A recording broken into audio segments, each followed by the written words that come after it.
আজ আমার বরমশাইয়ের বার্থডে। তো ছেলে আমি দুজনে মিলে ছোট্ট একটা আয়োজন করেছি। তো আজকে আমার বরের বার্থডেটা এরকমভাবেই সেলিব্রেট করলাম।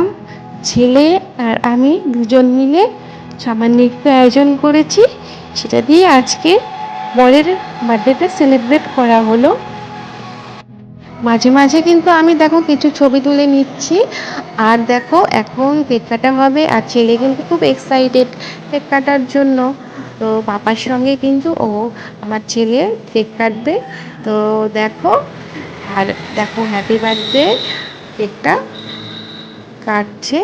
তো একটু হ্যাপি বার্থডে বলে দিচ্ছি। Happy birthday to you, happy birthday to you, happy birthday to you বরমশাই, হ্যাপি বার্থডে টু ইউ।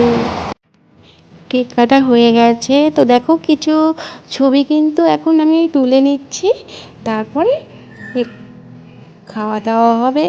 আর রাতে ডিনারে কিন্তু স্পেশাল কিছু আছে। তো হাজবেন্ড বিরিয়ানি অর্ডার করেছিল, তো সেটাই এনেছে, তো সেটা দিয়ে খাওয়া হবে, চিকেন বিরিয়ানি। তো যাই হোক বন্ধুরা, আজকে এরকমভাবে আমার হাজব্যান্ডের বার্থডেটা সেলিব্রেট করলাম।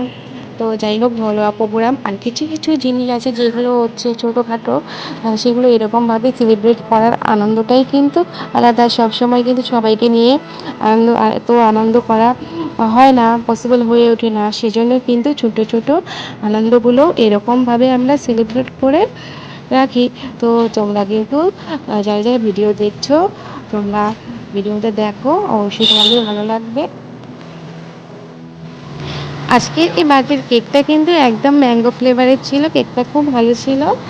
তো যাই হোক, ছেলেও খুব খুশি, ছেলের পাপাও খুব খুশি। আজকের এই ভিডিওটাকে আমি কিন্তু পিন আপ করে দিলাম আমার ইউটিউবের পেজে। তো যাই হোক, এরকমভাবেই থাকলো গচ্ছিত